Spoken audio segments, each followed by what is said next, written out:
Good morning, good afternoon, good evening, wherever you are. Thank you all for joining our mining community call. I hope everyone is staying safe during these crazy times. My name is Aayush Rajasekaran. Some of you might know me from the Filecoin community Slack and other forums. Before we get started, I just want to say thank you all for joining. Thank you for your continued support of Filecoin. Even though the world is a little crazy right now, it's exciting times in the Filecoin project. Our mainnet launch window opens a couple months from now, so we're obviously working very hard on that. In the past couple of weeks, we reset our testnet. Testnet Phase 2 launched a couple of weeks ago, and we've had an incredible amount of participation, support, bug finding, deal making, retrieval, and a bunch of other activity on the test network. So thank you all for sticking with us this long. And I hope you're as excited as we are as we get into the final stretch. In our mining community call, we wanted to basically give you a lot of updates and answer some of the questions that miners submitted for us to answer. We're hoping to make this a somewhat more regular feature. So please give us feedback. Let us know if it's informative and how we can do better. We're going to be hearing from a few different people today, all from the various Filecoin teams. We'll have Colin, Ian, Juan, and Jonathan Victor talking to us, and then I'll answer some questions at the very end. Hope you are all excited. To get started, we have a Filecoin overview from Colin Evran. So I'm going to ask him to now introduce himself and present his material. Well, welcome everyone. I'm just so absolutely excited to see so many participants in this mining community call. My name is Colin Evran. I support the ecosystem development on the Filecoin project, and I'm absolutely delighted to present a quick overview of the Filecoin project and highlight some recent ecosystem momentum. So first, I'll touch on why the Filecoin project exists. Filecoin's mission is to create a decentralized, efficient, and robust foundation for humanity's information. We truly believe that humanity's most valuable resource is information. And so we're incredibly passionate about storing and protecting that valuable resource in an efficiently priced and distributed way. This means that we're addressing some of the major problems with today's storage infrastructure, from decentralizing the cloud away from the small number of centralized providers, to giving users full control over their data, to turning data storage pricing into an efficient market, allowing the network to set prices rather than a corporate pricing department. Making storage verifiable to ensure that when someone says they are storing your data, they actually are. And lastly, optimizing the world's storage and putting the zettabytes of latent storage capacity around the world to work. What this really means for miners is that we move from a world where a small number of cloud storage companies control how your data is stored and priced, to a completely global open market where anyone can become a cloud storage provider, where the network itself can store content on every corner, bringing content right to the edge where it's needed by the most and by a set of clients. And more specifically, when a client wants to store some data, miners first compete to win the storage contract, and then they must prove that they are storing the data properly over time. To retrieve content, a client will find a set of miners with the data and selects the fastest and most affordable one to retrieve from. Now, Filecoin also transforms the fundamental business case and cost structure for what it means to be a storage provider. In 2020, what it means to be a storage provider is a long list of things. You'll need disks, tape, server administration, competitive pricing, good connectivity, many regions worldwide, really good customer support, good marketing, good sales, and you'll actually need a company as well.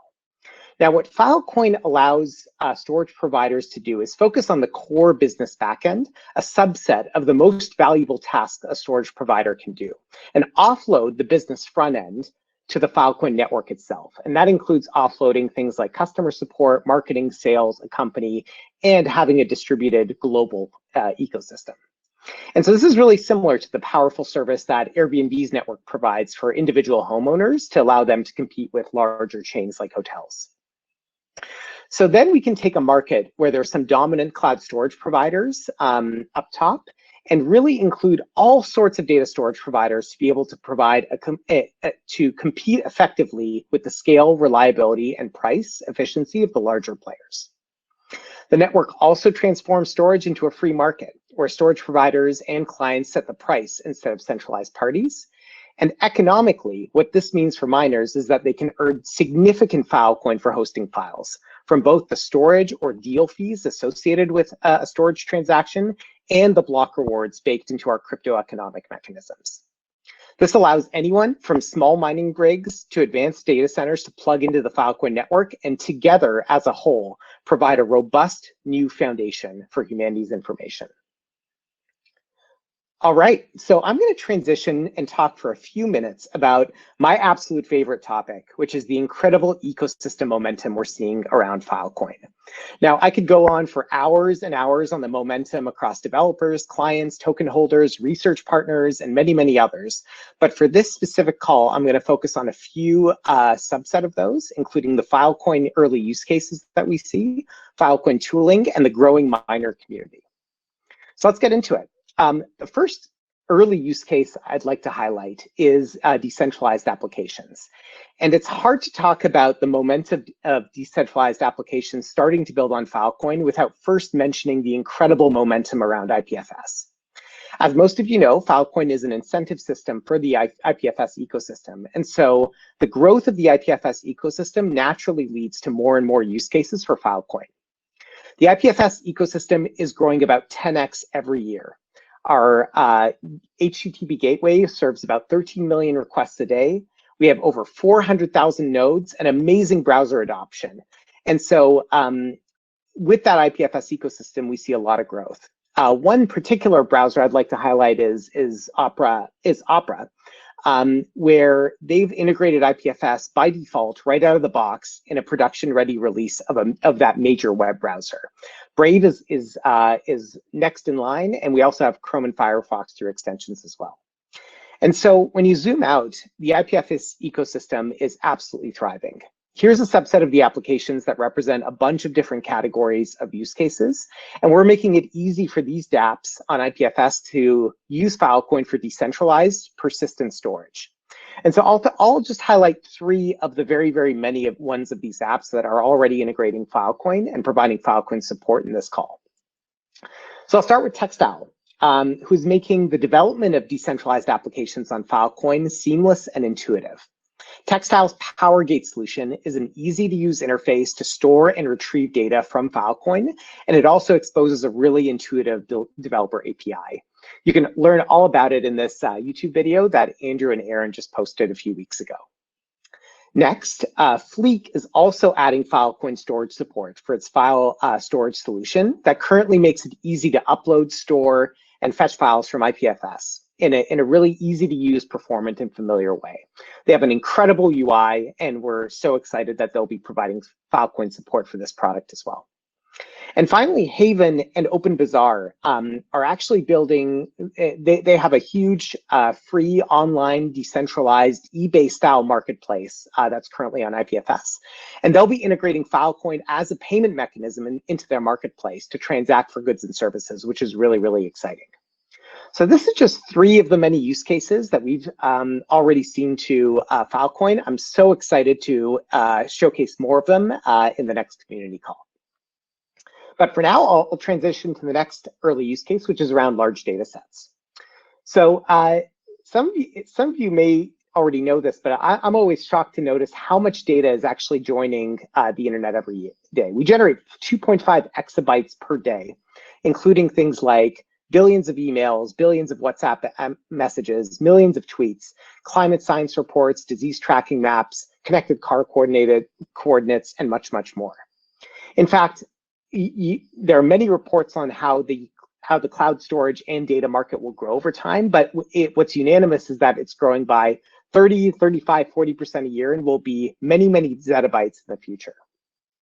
And so Filecoin is an ideal solution for these large data sets that are either too costly to store in traditional storage mechanisms, or they need to be verified. We also have really large data sets that are going to be stored on Filecoin. A lot of that is already seeded to our Filecoin Discover mechanism.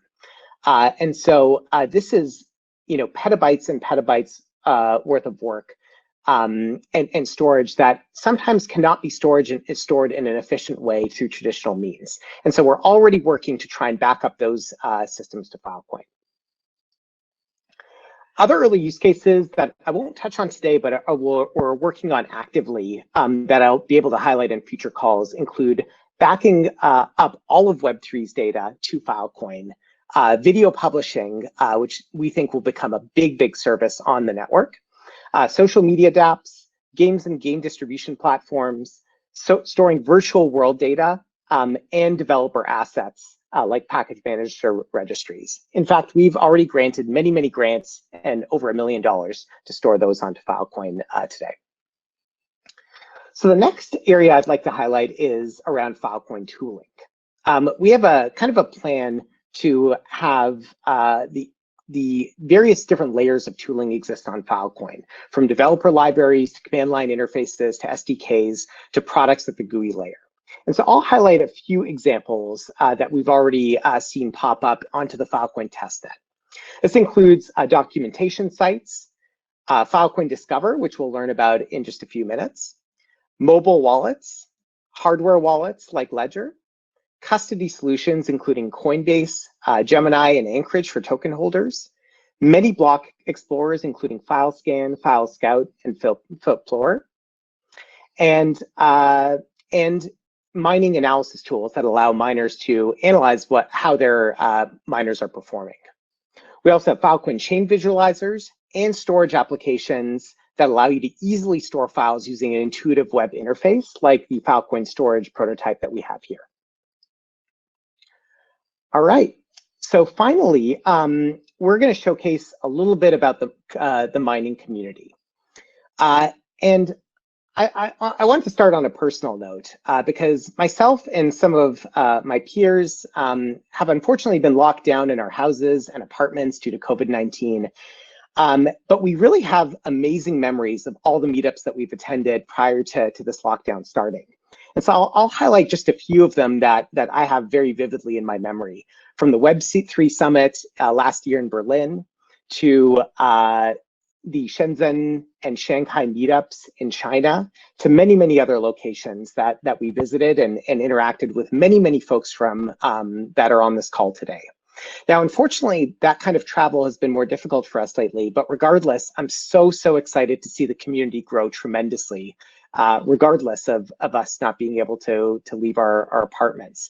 And so we've seen more and more in-person events and meetups. We've seen virtual conferences and participated in many of them. We've seen tremendous community growth through WeChat and online platforms. And we've seen more and more contributors to our GitHub repos. We're now over 1,200 open source contributors across our repos.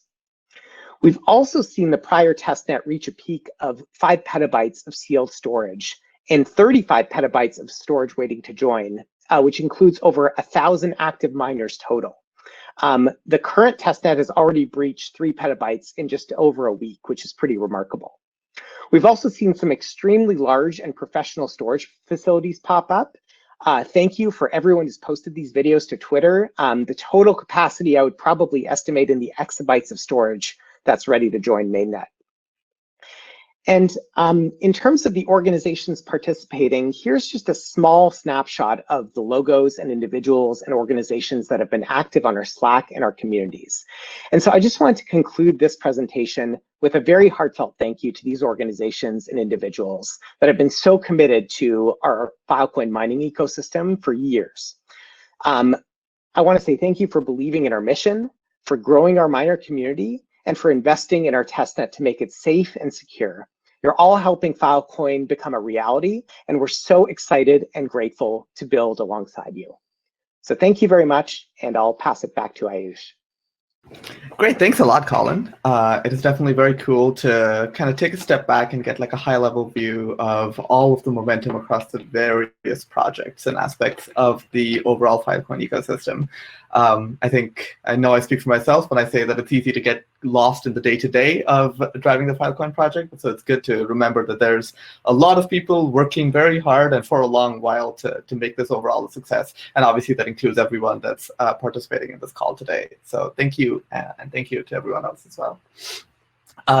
Next up, we have our fearless leader, Juan, giving something of an introduction to verified clients, which I know is something that everyone in the community has lots of questions about.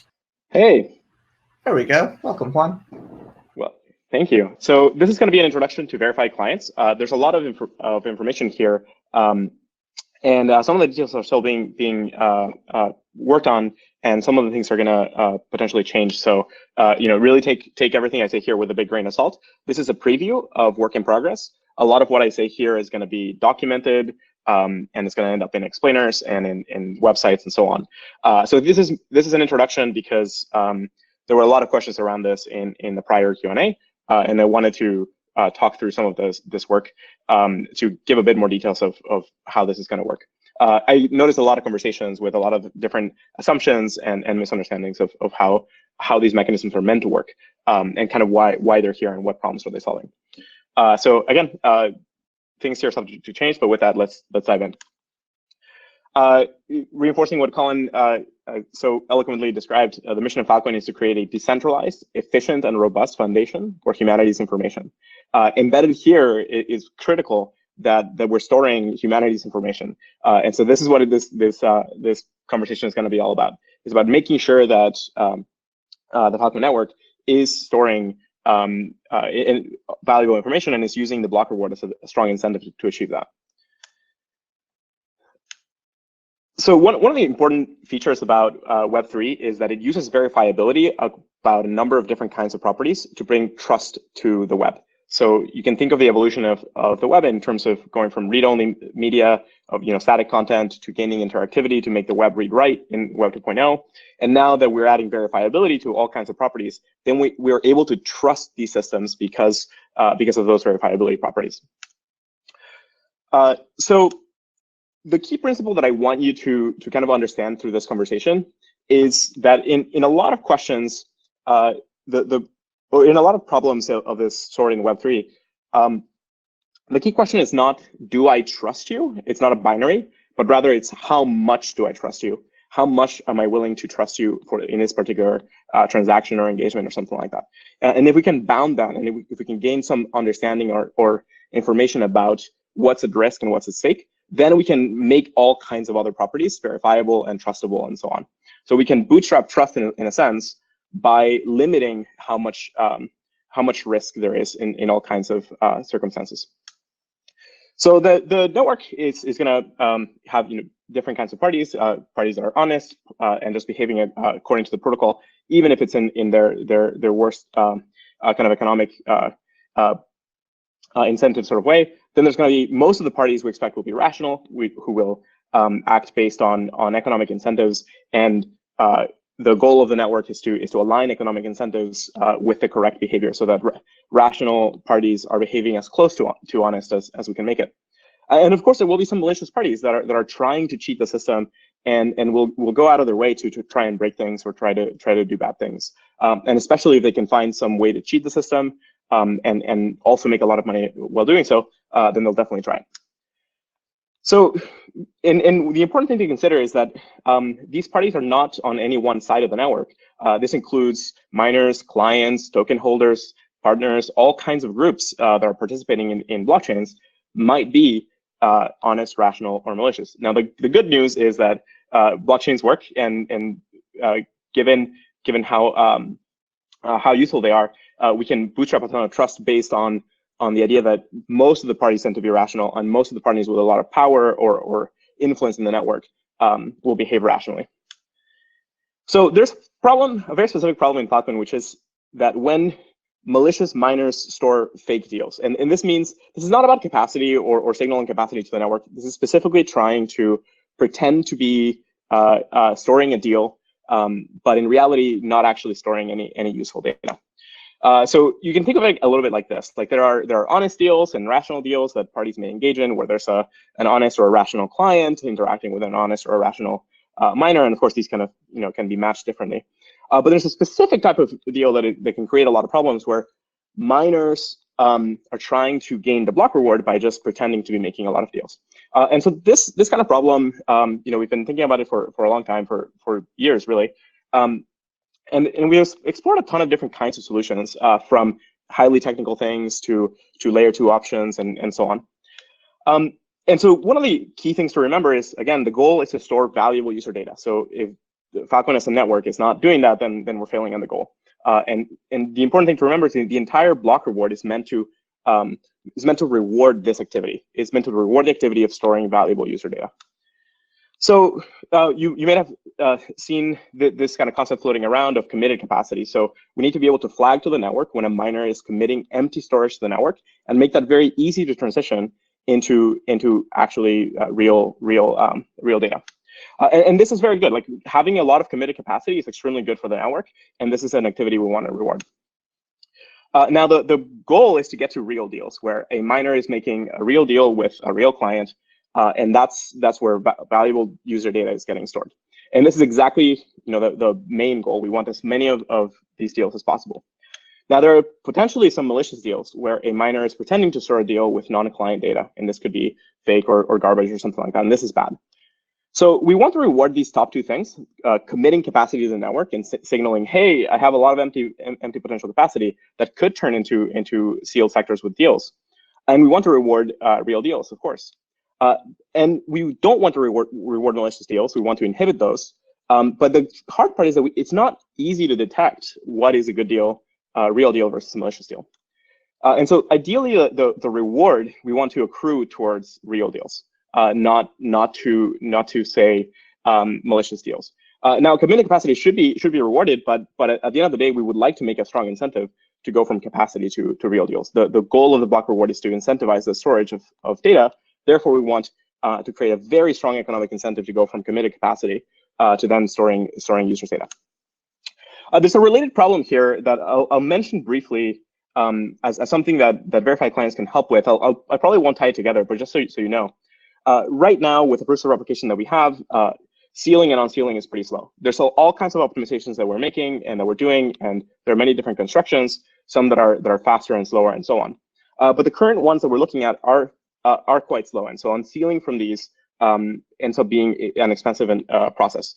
Now, we need the proof of replication to be able to have power in the network and to be able to apportion the block reward. But we also would like to be able to retrieve data quickly. And so there's a possibility here where verified clients would actually help with this as well. I'll kind of just mention this here and maybe close the loop on this in the future. Yeah, sorry, I'll skip this part and I'll record a longer version of the talk where I dive into it in great detail. So now I'd like to kind of reflect on this kind of trade-off graph for a moment, where we can think of the costs and profits of a party that is either storing real deals or malicious deals. You can think of disk time and sealing and transfer and the time value of money of collaterals and the potential loss of risk and so on being offset by the block reward and the deal reward and any kind of reward that comes from retrieval. And of course, like these things are not to scale, right? So the actual factors in a lot of places are going to change the amounts here a lot. So it could be that actually at the beginning with certain proofs of replication, sealing is a dominant cost, or it could be that disk time is a dominant cost. So this is, don't take this slide or the scales here to mean anything at all. This is just illustrative. We'd like to get some good accurate depictions. Now the goal is like for the profit to be just much greater, right? Like ideally, this is not the scale and this is not one-to-one, but the profit is just much greater. And we also want the case of storing real deals to be more profitable than the case of storing malicious deals. And this is kind of what we have to contend with, the fact that a malicious deal could actually not have to pay with the transfer cost, not have to have high collaterals or things like that, and then avoids a bunch of costs, but then also doesn't get certain kind of rewards. And so we win when the incentive structure makes sure that rational parties are choosing to store real deals. So another thing to consider here is the kind of ideal distribution that we would like. We'd like 90% real deals and around 10% committed capacity, and ideally zero malicious deals. This is probably unrealistic. Maybe a great environment would be something like 20% committed capacity, something like 78% real deals and 2% malicious deals. Even this would be sort of okay, where like around half the storage is real deals and the rest is sort of capacity or malicious deals. Now it starts getting bad when the distribution shifts to this, where you suddenly have a lot of malicious deals, very few real deals, and just perhaps a lot of capacity. And it gets really terrible when you have this, when suddenly like almost everything is malicious deals, there's very few real deals or capacity or something like that. and really you have a network that is just kind of totally malicious. And so the goal of these incentive structures is to get here, to get to these kinds of outcomes. So the kind of the great or okay distributions. And the important thing to remember is that we cannot easily distinguish real deals from malicious deals. That's a kind of hard fact of life. Because the client data is encrypted usually, and miners and other users should not have access to the unencrypted data.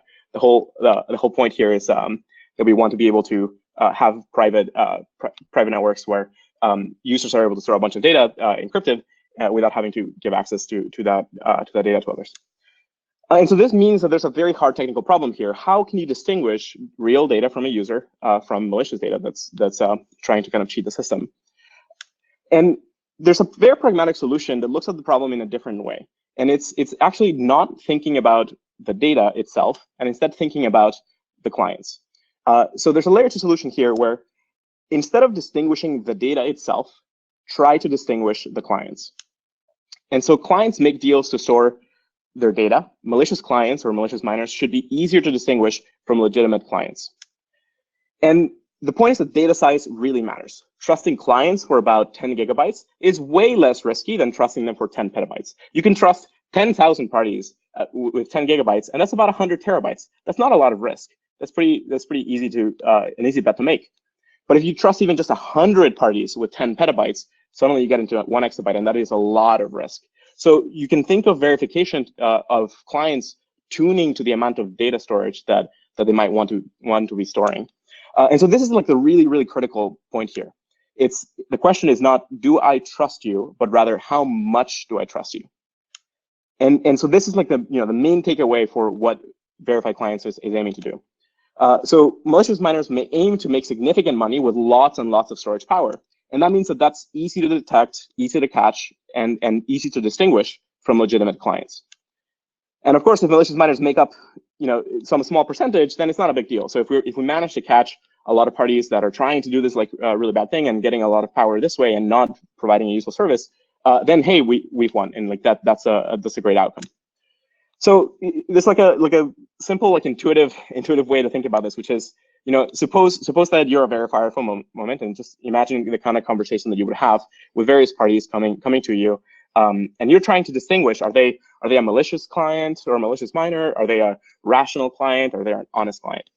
And somebody shows up and says, "Hey, I want to store 1 gigabyte for my smart contract." And well, probably that's not too bad. That's probably it could be a malicious party, but it's probably a rational or honest client. But then suddenly imagine that the conversation goes into, hey, I want to store 10 gigabytes of personal data. That's still not a lot, so hey, maybe that's fine. But then what happens if you see 10,000 people like that? 10,000 parties show up, and they all look kind of similar, and they all say, hey, we want 10 gigabytes each. Suddenly, the verification needs to get a little bit more complex. Hey, maybe I need some proof that you are truly a unique user, that you're not a Sybil, that we need to verify some kind of identity or something like that. And you could do simple online kinds of things like verifying a client through their Keybase account or something like that, just something simple. Whereas, hey, trusting a user for 10 gigabytes could be as easy as just proving that they're a particular user on Keybase and that there's been activity for a certain amount of time and so on. So that way, getting rid of bots or Sybils or this kind of thing. And so, hey, maybe that works. But now that's probably different from seeing an account on Twitter that has very little activity or something like that, and maybe totally looks like a bot. Suddenly, you may not trust that party. And of course, this gets trickier and harder as the amount of storage goes up. Suddenly, if you're seeing 10,000 parties asking for 100 gigabytes, that's more. But hey, maybe they're application developers and they're asking for being able to kind of use the storage for application data. And say, hey, the goal is to get a lot of application developers around Filecoin, and we want to give them a lot of useful, cheap storage and so on. And hey, this is a very easy way to check. A lot of developers and application developers have accounts on things like GitHub and GitLab and other kinds of networks for developers. So then one easy way to do it might be like, hey, show a proof that you have one of these accounts, and those accounts are active, they're old, and so on. And that's a very straightforward way to do something like this. Of course, as the numbers get larger, you might have to do more. So suddenly an application developer shows up and says, hey, I want 10 terabytes for my application. And maybe the verifier asks, well, what kind of application? Can you show it to me? hey, look, it's this thing called Audios, and you go look at it. Hey, that's a really cool application there. That's awesome. Hey, seems like a great use case, but hold on. How do I know that you really are the developer? Can you verify that you are indeed the developer? And then the other party could be like, sure, here's a proof. And hey, if that's the case, we totally want applications like this on Filecoin. We can definitely verify these kinds of clients. And it doesn't have to be a very laborious conversation. It could be just as simple as this. It's just a very simple kind of conversation that legitimizes who a client may or may not be. Then you might get other kinds of things where, like, suddenly you get parties that want a lot of storage in the terabytes or petabytes. But hey, you know what? They don't need to encrypt it. It could be public data. So things like the protein data bank or things like that. That's super easy to verify because, hey, you can just look at the data and make sure that it's that.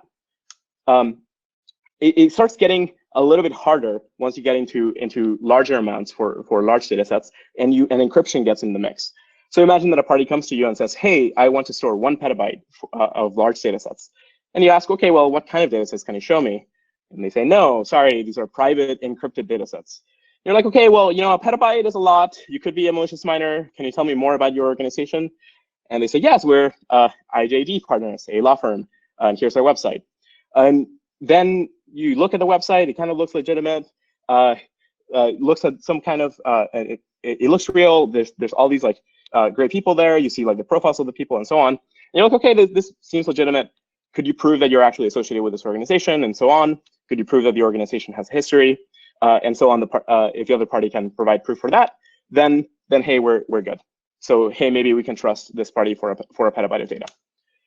What happens if it goes up and maybe the data amount goes up and the parties don't want to provide proof, right? So maybe somebody shows up and says, hey, I want to store 10 petabytes of encrypted data. You're like, what kind of data? Can you show it to me? They're like, no, absolutely not. It's encrypted. They're like, okay, 10 petabytes is a lot, but can you tell me about your organization? And they're like, yeah, sure. We are Steemit developers.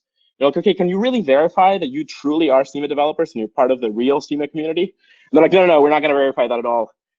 And so suddenly at that point, you maybe are not sure that these parties are truly who they say they are. Maybe they're not actually Steemit developers. Maybe they're trying to take over the network. And so you, in that point, don't give them the verification. But then even at 10 petabytes, you might get a very legitimate organization. Maybe it's a video player, maybe it's Vimeo, and they can prove who they are. So at that point, you can then start trusting parties for even very, very large amounts of data. And so hopefully this kind of conversation has shown how the amount of verification that you might need to do changes with the amount of data that parties are trying to store and the amount of risk that means. And again, it's very clear that you can trust a lot of people for very small amounts of data, but once you start getting into a lot of data, then you start getting into the high risk zone. So who verifies these clients? So this is like a key question. And so this is where we can look at other systems. So internet-wide systems today that are sort of foundational, things like DNS and TLS and so on, use already registries, registrars, services, and so on to provide a bunch of different kinds of decentralized services that require certain kinds of verification. Now, those might be too burdensome. So those kinds of verifications have limitations. They're not programming friendly and so on. And so perhaps we don't quite want to do that. But then we can look at things like stake-oriented systems where there are blockchain systems that use proof of stake for voting or even the consensus, or even groups like Tezos who have a full on-chain governance system that has proof of stake run chain upgrades. So then perhaps there's some work that could be done around this. And then we have other kinds of Web3 systems, things like Maker and Aragon and ENS and so on, that use certain smart contracts and then delegate some amount of the verification to specific parties. So you can look at things like Aragon Court and OpenBazaar and so on, which form these networks of decentralized verifiers and jurors to decide on outcomes of events. And so this is a very interesting way of mixing in some amount of human verification in the system to validate certain things, to prevent civil attacks, and so on, in a very kind of Web3 native way. And one of the important things about all of these systems is that they all usually rely on a few well-chosen parties to recover from whole system failures. As soon as you start adding humans in the loop, you might need to add more humans or remove them or something like that. And at that point, you enter into a world where you need a good governance process for being able to show that a party should stop being part of that set of verifiers or something like that. And you need a way to kind of, as a community, come to a decision that that party should no longer be a verifier or something like that. So, for example, ENS uses a set of root key holders for the contract, where if something goes wrong, the community has a whole process for alerting on this and making decisions on having to change the contract. And if the community decides to change the contract, then these parties are sort of authorized to go and make that change. And the change they make is purely execution oriented. They're just told what to do. They sign a transaction and they then do it. Now, if those parties try to go and do something rogue, like change the contract without checking with the community and so on, then that would be immediately obvious, and that would be a major governance problem in that system, and it would force it to change very quickly. And we've seen cases like this already in the blockchain ecosystem. So look, all of this stuff is not ideal, but it is pragmatic Web3 stuff that works today. And it tends to be a stepping stone to some other more algorithmic solution in the future. And so we're looking at systems like this to solve this really critical problem without having to spend a lot more time doing technical development and finding more algorithmic, deeper solutions, but that would push out the network launch date further, right? So we want to launch Filecoin as soon as possible. And so we need to have some kind of pragmatic solution here to solve this problem in the short term. So in the long term, we need a decentralized and fully distributed network of verifiers. And it might start small, it might start even smaller than this. But in the long term, we want something that is properly geographically distributed, and actually that has a lot of verifiers. So ideally, we would get to a network that has, kind of in the order of tens to hundreds of verifiers. Maybe 100 is a really good name, is a good number. But that's probably not in the short term. That's probably more long term. And we also want these verifiers to be able to understand different kinds of use cases for Filecoin. So things like this, being able to kind of match verifiers with certain use cases to understand how to verify those clients, that would be useful. And of course, this can expand over time. And it's important that these verifiers are not bribable, that they're really trustable and dependable parties in the network where their reputation is worth more than bribes. So these are the kinds of criteria that we might choose. But one very important piece here is that, again, we can apply the same principle that we have with clients to verifiers. We can cap how much we trust them for. So again, the key question is not, do I trust this verifier, but rather, how much do I trust this verifier? And do I know what kind of error rate do they have?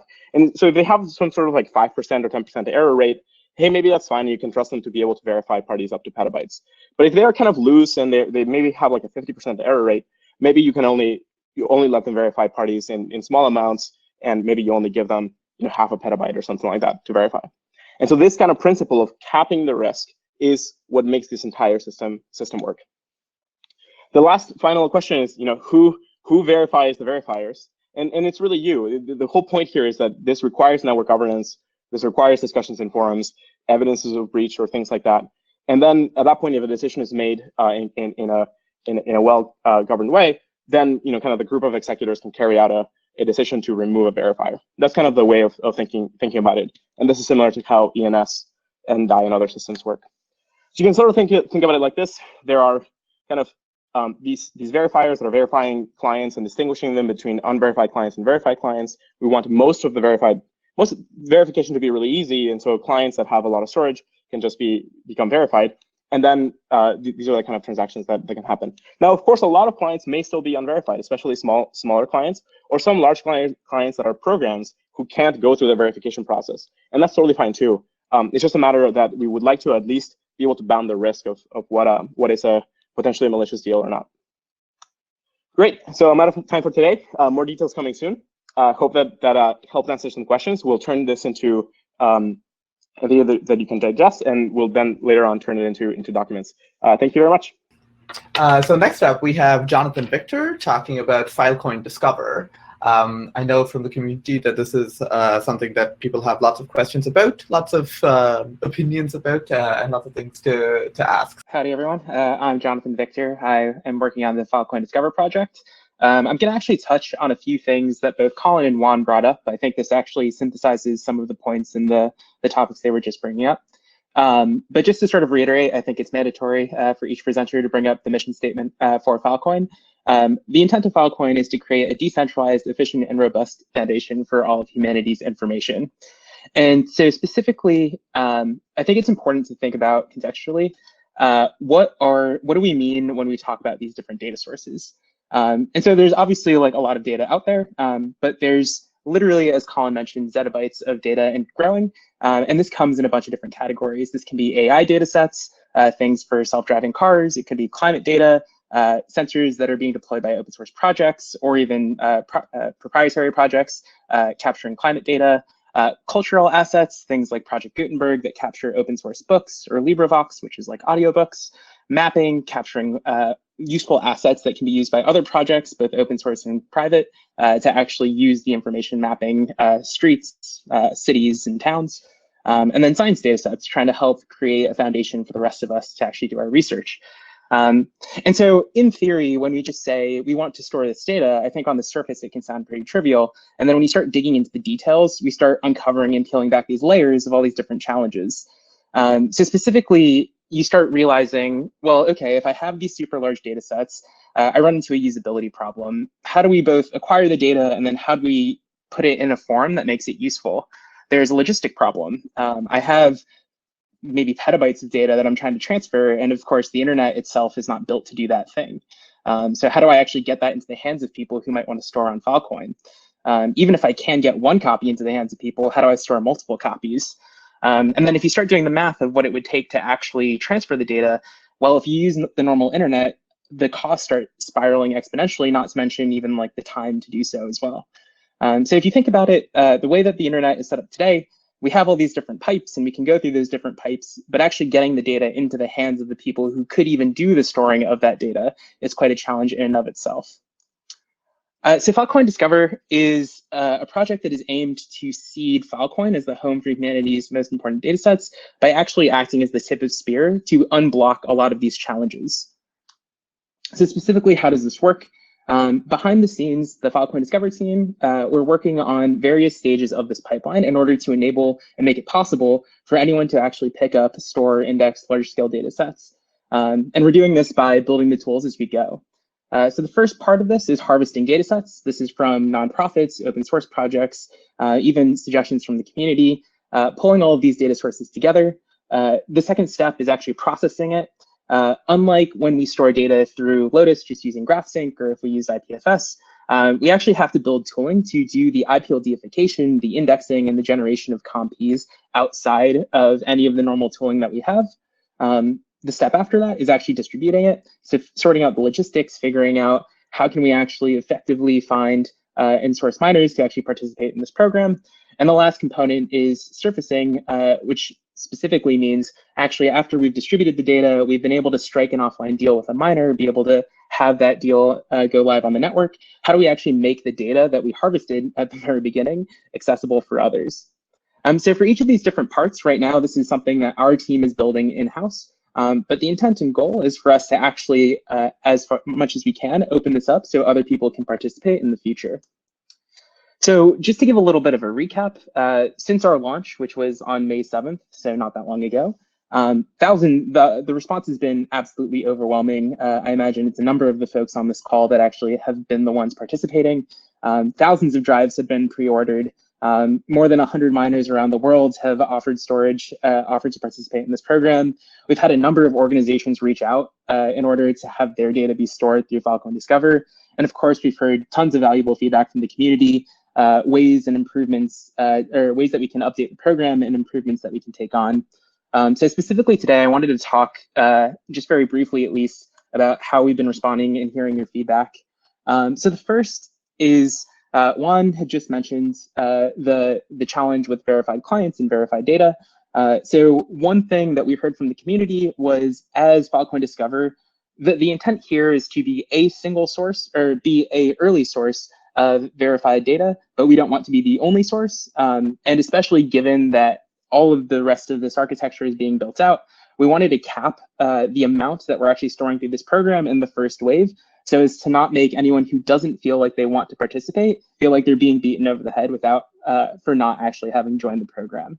So by capping the drives, we hope to address that first issue, and we'll reevaluate after launch to see how we can actually meet the demand that we're seeing from the miners who have already placed large orders, as well as store the data from all these projects that are reaching out to us. The second thing I wanted to flag is a number of folks had reached out asking if we would be able to accept alternative forms of payment. This is something that we're actually working on in the background. So we're looking into ways that we can accept bank transfers, including crypto payments as well. So that's something that we'll keep the community posted on as we sort this through on our side. Third, I wanted to mention, as we talked about on the previous slide, we're also working on documenting and our processing and our packaging our tooling. And so the intent here is a lot of the custom tools that we're doing for IPL deification, the ways that we're actually servicing things through the Discover UI. Ideally, this becomes a process that in the future, other teams can run independent of us in this program. So we'll be documenting how we've actually done this work, hopefully releasing some tools as well, so people will be able to pick this up and run this themselves if they'd like, as well as actually including some documentation about how if teams who process and store their own data are interested, they might be able to integrate that into our UI in the future. And then lastly, I wanted to just give an update about some of the other projects that are contributing their data. Well, in this case, the Internet Archive is contributing some data sets to be stored through this program. Bitcoin, that blockchain, is now going to be archived as well. And there's a handful more that will be announced in the future. And so for folks who have further questions, I'd like to just point you to our Slack channel, fil-discover-support, or our email, discover-support@protocol.ai. If you'd like to participate, feel free to go to the store.filecoindiscover.com. Or if you're interested for more information, feel free to read our blog post, which also links to our update. Yeah, thank you. So next up, we have Ian Darrow presenting a little bit of a teaser about Testnet Incentives, which I know is something that lots of people are super interested in. So let's get Ian up here. Hi, everyone. As Aayush said, my name's Ian. I work on the operations team at the Filecoin project. I know that we have had lots and lots of questions about the Testnet Incentives program, and I'm here not quite yet to tell you all of the details, but to give you a little bit of an outline about what to expect and how to prepare. We'll be announcing the final details of the program soon, but what's important for you to know as you're getting ready is that the Testnet Incentive Competition will be a 3-week competition where we challenge miners from all over the world to add as much sealed storage to the network as they can. As miners from all over the world collaborate to grow the total size of the network, the reward pool that's shared between the miners will grow. We're excited to offer well upwards of 1 million Filecoin total for this reward system to help miners have collateral to stake once the network goes live. As part of this competition, there will be a live leaderboard where miners can look in real time, see how they're doing, how the entire community of miners is doing, and what rewards have been reached. And miners will even be able to submit their names or their company's names so that when people look at the leaderboards, they can see which miners have been the most active and the most successful in the community. One thing that is very important to note that I want you all to know is that it is required to participate in this program that your miner be set up to accept storage and retrieval deals. So I know that we've seen a lot of people who are conducting testing and who haven't spent the time or turned on their miners in such a way that they can actually do storage and retrieval deals.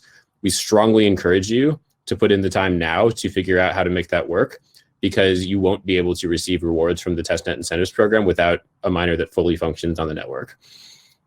We're looking forward to releasing the full term soon. We'll have the details, including timing and all the reward amounts in the next week or two. So thank you. Cool, thanks a lot, Ian. And I'm sure I speak for everyone listening when I say that people are very excited to hear more information. All right, so thank you to all of our speakers. That's all of the presentations that we have for today. But before we go, we did ask for members of the community to submit some questions that we wanted to answer. So I'd like to go through some of the questions that came in and address some of them now. So the first question that we had, and I think this might by this point be the most asked question in the history of humankind, is whether mainnet launch will take place on time. I'm happy to say yes. There are no updates to our mainnet launch window. It continues to be somewhere between July 20th and August 21st. And as always, you can follow our progress on our public roadmap Gantt chart, as well as stay tuned for updates from us always. But we're certainly working very hard to meet our optimistic best case mainnet launch window. So keep supporting us and we'll make it there. Someone asked, what's your progress on determining how verifiers and verified clients will work? So obviously we got part of this information already today. I guess I'll say that for testing purposes, we'll probably put up some sort of faucet just to have like some small scale testing of verified clients. As we approach mainnet launch, obviously we hope to flesh out some of those details and formalize what the verification process will be like. But I will say that so long as you are storing real data on Filecoin for an actual use case, you probably don't have to worry about this. Becoming a verified client should be easy. That's our goal. So we had a question, when do you expect the final specs for pledge collateral to be revealed? So we are continuing to work on our crypto economic models. The mechanism of pledge collateral will probably stay what it is, what we have live on Testnet Phase 2 right now. So the only thing that's TBD is kind of the actual parameters. I'd say expect rough parameters in June, and the final parameters probably in July as we approach mainnet launch itself. A question, how long is Filecoin Testnet Phase 2 expected to test? Forever. We're hoping this is the testnet that we intend to keep live until mainnet launch and probably after as well. But there will certainly be resets as we come closer to mainnet launch. So expect that.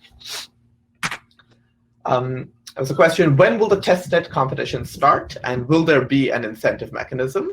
Again, Ian kind of touched on this briefly. Our expected timeline right now is that the competition will start about 5 weeks before mainnet launch, and there'll be a lot of Filecoin on the line. So that's the timeline that we have for that right now. As Ian said, expect more information. It's a question that says, when did Testnet Phase 2 get the reward? Has the detailed distribution mode of rewards been determined? I'm not sure exactly what this question means, but I think in terms of block rewards, more details on that will be coming out next week. If you mean more about incentives, again, we've kind of touched on that already. There's a question, how big is the possibility of using NSE in the official network? When will a white paper on NSE algorithms be available? So again, this is one of those questions that we've received a lot from the miners, and let me quickly say that we hear you, and we are grateful that you are providing all of your feedback. Filecoin will launch with SDR is our plan, which is the existing proof mechanism that we have on testnet right now. We're continuing to research NSC as well as other alternatives that might be better. And we are certainly hoping that we will introduce either NSC or some better version of it at some point after mainnet launch. So this is a good time to say that miners should definitely expect that there will be proof upgrades over the life of the network. It's not as though whatever we launch mainnet with is what we stick with forever. So please be prepared to upgrade for proof upgrades to happen over the life of the network. And also, I'll ask for your support because these upgrades are to improve the efficiency and security of the network. That's the only motive driving them. So so just keep that in mind. But for now, NSE is not planned for mainnet launch itself. So that's a question, will verified client deals, such as those from Filecoin Discover or others, help with the testnet incentive competition? No, is the short answer and the entire answer. Someone asks, are Filecoin rewards fixed per tip set or per block? Will a miner receive a fixed number of Filecoin for a block, or will the reward be shared among the block in a tip set? It is per block. That's what's live in testnet right now, and that's what we plan to launch on mainnet. So if you win a block, you will earn a specified amount of Filecoin. It's not exactly a fixed amount in that that amount is going to be changing over time, but every block in a tip set will earn the same amount of Filecoin. And more blocks being present in a tip set does not affect how much a miner will earn. So it is entirely per block. Someone asked how many blocks will be included in each tip set on average. The current number is 5. I believe that's what we have on testnet phase 2 right now, and that's probably what we'll launch mainnet with. 5 blocks per tip set on average, but it's certainly worth saying that that you can expect far fewer or far more than those. We sometimes get questions with there were 8 blocks in this tip set. Was something broken? Not at all. That's perfectly normal. Someone asked, is the unit of storage price per epoch is Filecoin? Will this value be changeable or stable because of the price wave of Filecoin itself? Yes, the unit is Filecoin, and this value will definitely be changeable. I believe that is a value that that a miner can set when setting their query. So miners are free to change that, and we're hoping that the economics of the market will wind up with some sort of equilibrium value that miners set in order to get clients to make deals with them. Someone asks, how can I make a committed capacity sector, and do I still need to use it to seal my garbage data to get power, or do I get power to mine blocks as soon as I make a committed capacity sector? A committed capacity sector is essentially any sector that doesn't have deals, that doesn't have a deal in it. So you can certainly get power to mine blocks once you've made a committed capacity sector, but you still do have to seal that sector in order to start proving it and to start for that to be the basis of winning blocks. You also will be, I believe, you'll still be submitting window post challenges for such a sector. Hardware recommendations for mining rigs, any motherboard and CPU suggestions or guidelines. As always, we are not providing any hardware recommendations ourselves. That is not something that we want to do, in short. Having said that, we want the community to be doing that, and various members of the community have already benchmarked various mining setups. We've established some basic requirements, some minimum requirements by this point, and people have lots of opinions and have shared lots of results of their experiments. You can find that information on the Lotus website, or just ask in one of the community channels, and I'm sure you'll get lots of responses from people that'll have valuable insight to that question. Someone asks, what's the difference between 32 gigabyte and 64 gigabyte sectors? Is there any miner mining 64 gigabyte sectors? Taking the second question, yes, there is. We have miners on testnet phase 2 that are mining 64 gigabyte sectors right now, I believe. In terms of the difference between 32 and 64, mining 64 gigabyte sectors is a little more efficient. It's probably a little faster to compute compute the proofs for your 64 gigabyte sector, and also then you have only one sector to submit, or half as many sectors to submit challenges for. Having said that, a 64 gigabyte sector obviously takes longer to unseal, and in general is going to require better hardware, more space to seal, and so on. So it's a bit of a trade-off, but that's kind of what the difference would come down to. If you can support 64 gigabyte sectors well, you're probably a little better off doing so. So this is a question we get a lot as well. If you examine testnet phase 2 right now, from the current power table, the top 3 miners seem to take most of the storage power. And is this a concern to you? In short, I'd say no, in that the testnet really isn't about gaining as much storage power as possible. Some people might have just been super ready to gain as much power as possible, but we still have huge amounts of storage power kind of sitting on the sidelines waiting to join. But in general, the purpose of testnet is to be testing out the network and for people to get comfortable with Filecoin, as well as to find bugs, obviously. So we're not too concerned about what the power table of testnet phase 2 looks like, except to say that it's great to have people contributing storage power to it. I think as we get closer to mainnet launch, we'll have a better picture of what that initial power table will look like. Will the testnet phase 2 be reset? If so, when? Yes, definitely. I'd say expect multiple resets. We're planning one for as soon as next week, probably.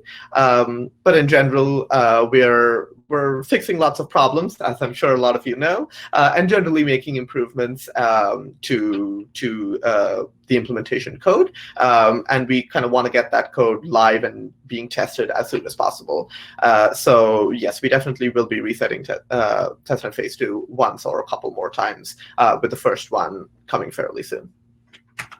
Okay, that looks like all of the questions that we got. Thanks a lot for your questions. And thank you all for joining as well. Like I said at the beginning, we're hoping to do this semi-regularly if people find it valuable. So feedback is very welcome.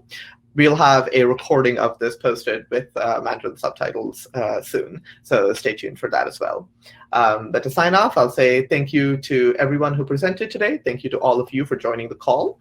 And thank you again for your continued support of the Filecoin project, for your patience, for your questions, and just for your enthusiasm, because it is extremely encouraging as we get into this final window as we approach launch. So take care, stay safe, everyone. Have a good day, have a good night, and please stay in touch. Thanks a lot.